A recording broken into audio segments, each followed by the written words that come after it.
Paz, Shalom, vamos conversar um pouquinho na graça de Deus. Vem conosco, Jesus.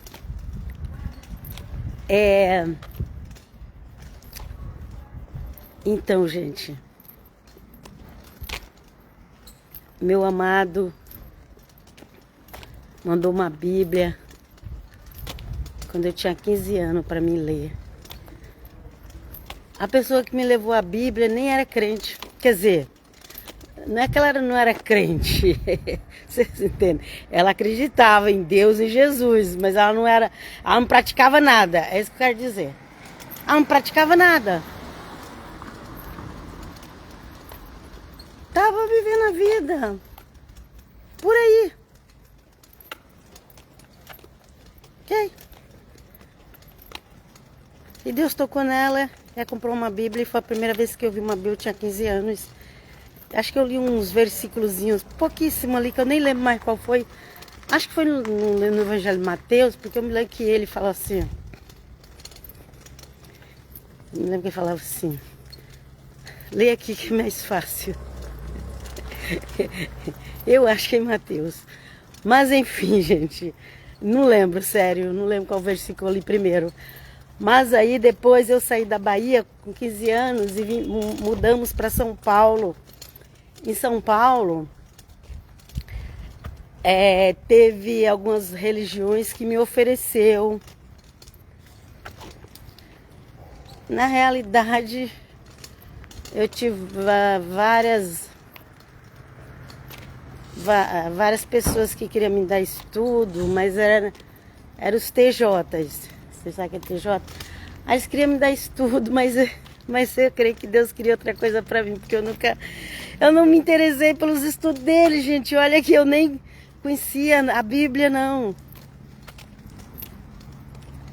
E aí depois que eu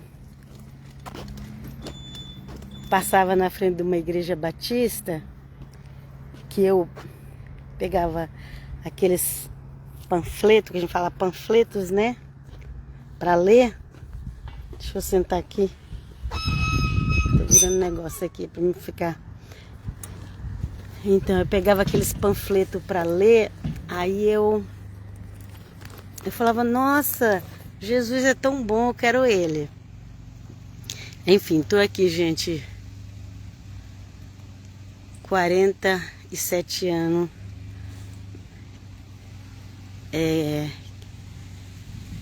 Depois que eu comecei a ler esses panfletos, vi ali falando de Jesus, do amor de Jesus, da salvação.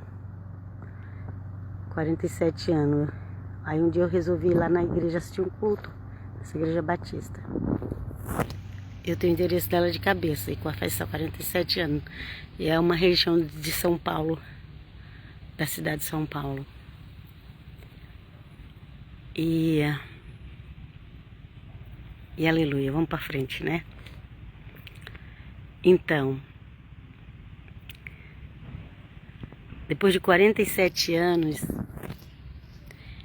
eu vi que a melhor coisa que aquela igreja pregava era o Evangelho de Cristo. Gente, lá ninguém pregava assim, tipo, esse negócio de prosperidade, não tinha. Não tinha nem mesmo cura. Eu até orava, falava assim, vamos orar, porque oração da fé. Acontece isso e aquilo, mas só. Nem falava sobre cura, nem falava sobre dons, nem falava sobre nada, gente. Mas eles me ensinaram a salvação através de Jesus, da fé em Jesus, né? E ali minha vida começou a mudar. E com a leitura do Evangelho, eu falei, não, eu preciso mudar de vida, eu quero seguir esse Jesus. Através do Evangelho. E aí eu fui naquela igreja lá, mas eu não morava lá.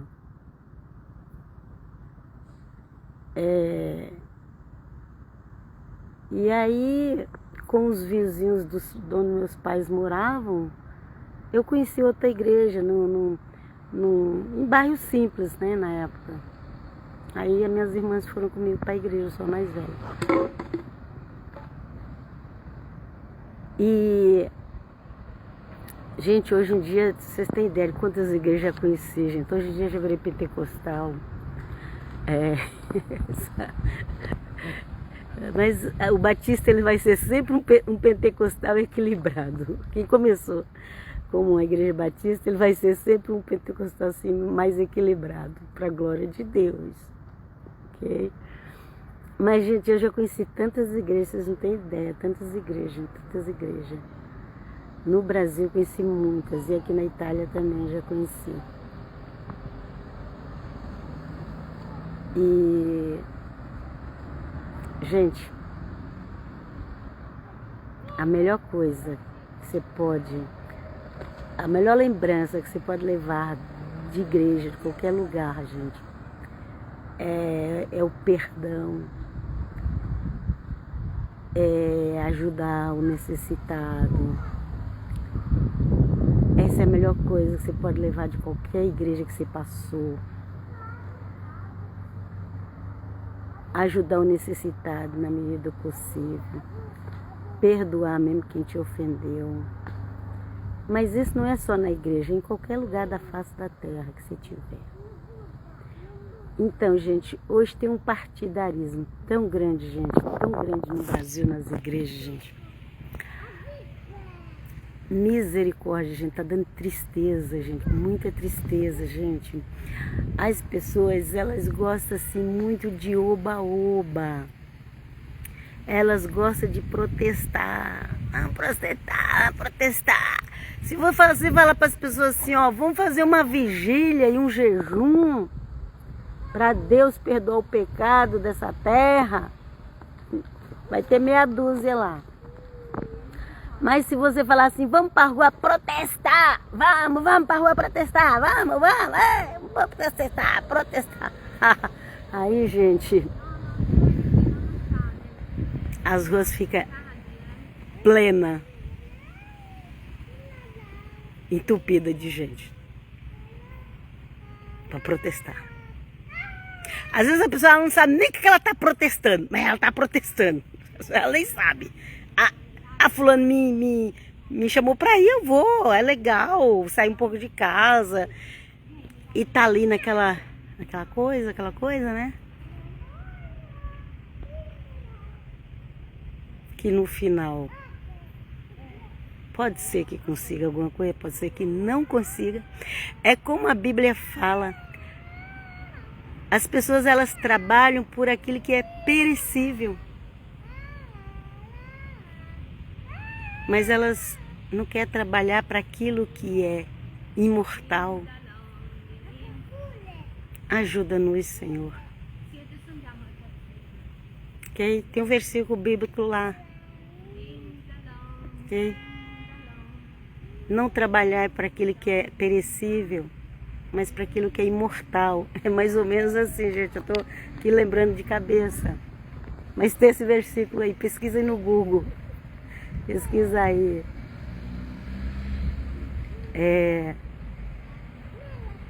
Não trabalhar por aquilo que é perecível. Alguma coisa assim, gente. Não estou dizendo que é para as pessoas ficarem sem trabalhar, não é isso. Mas assim, ó. As pessoas vão gostar muito de protestar. As pessoas, elas ficam com raiva de você. Se você falar assim, eu não quero mais me envolver com política. Porque, gente, é mais fácil colocar todo mundo dentro da bolha, porque de dentro da bolha você não vê lá fora. E aí eles falam, você não pode ir lá. Tem um bicho papão lá. Você não pode ver aquilo, tem um bicho papão lá. Sabe? Muitos anos pregaram o evangelho do medo, do bicho papão. Cuidado. Agora tá pregando a política do bicho papão. Cuidado. Não faz isso, não vê aquilo, não compra aquilo, tem um bicho papão lá. E as pessoas, elas vão entrando dentro de uma bolha. Elas entram dentro daquela bolha, elas só enxergam ali dentro.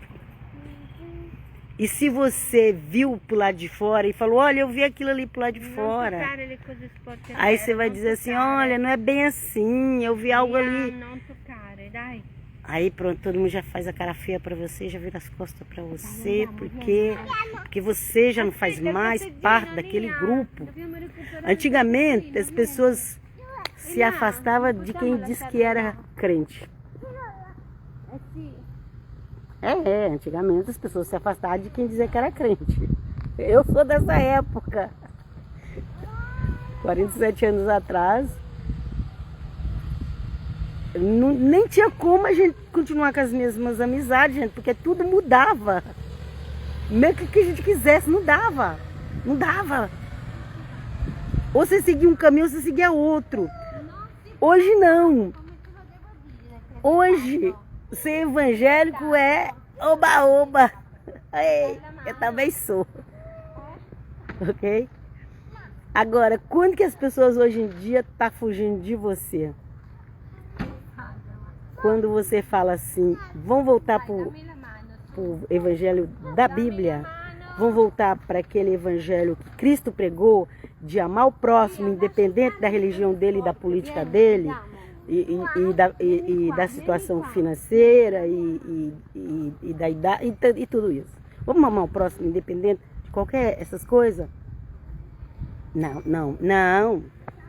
Nós não podemos amar aquele de lá não, porque ele é de outro partido. Nós não podemos amar. Não. Aquele ali, foge deles. É o bicho papão.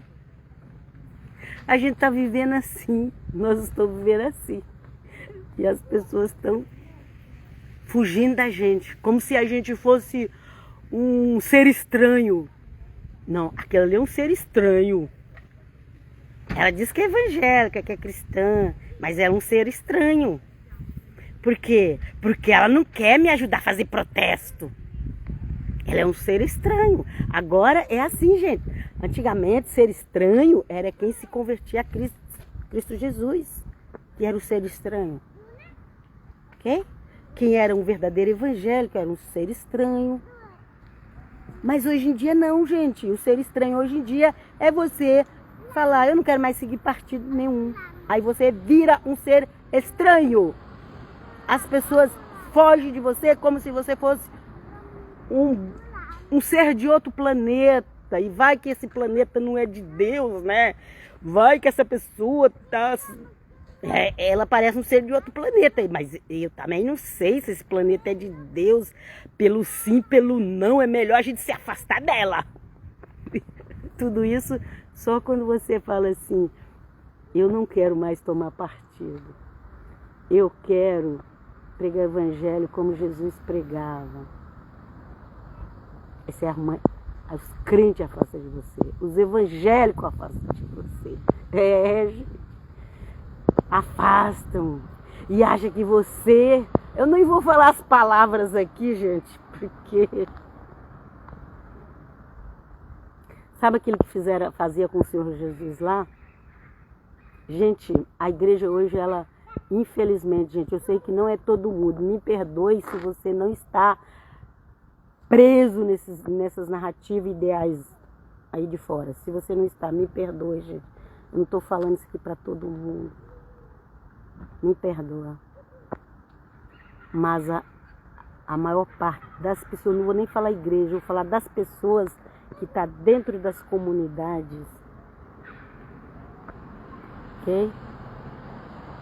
A maior parte das pessoas que está dentro das comunidades, elas estão igualzinho os fariseus da época do Senhor Jesus. Igualzinho. Igualzinho. Se o Senhor Jesus viesse na terra hoje e não torcesse para o partido delas, elas mandavam o Senhor Jesus para a cruz de novo. Porque eles fizeram de tudo para querer colocar o Senhor Jesus na política. Leia a Bíblia, gente. Você sabe quem era Zelotes? Zelotes era um partido político. O Judas fazia parte do partido político. A intenção dele ali era ver se levava o Senhor Jesus para ser um líder político. Só de eu falar isso aqui, as pessoas já vai olhar de cara feia pra mim. Ok? Deus seja louvado, aleluia. O Ra-Satã, o que ele falou pro Senhor Jesus no deserto? Tudo isso eu te dou, os reinos do mundo, os governos. Naquela época era reino que chamava, hoje é governos, presidentes. Quando a gente fala governo, a gente está falando de presidente, de governo mesmo, de presidente, de primeiro-ministro, de rei, de tudo, incluindo tudo, juntando tudo, governos. E o Ra-Satã falou para Cristo, todos esses reinos, as maiores nações, mais potentes, que tem as maiores armas mortais, letais, que acabam com a cidade em segundos. Olha, todos esses reinos eu te dou, mas tu vai ter que me adorar. Tu vai ter que ficar atrás de mim, tu vai ter que me aplaudir. Tu vai ter que dizer que eu sou o cara. Eita, oh Deus, vem comigo, Jesus, meu Pai. Você vai ter que dizer que eu sou o cara da solução. O Senhor Jesus falou, somente a teu Deus adorarás, somente a Ele servirás culto.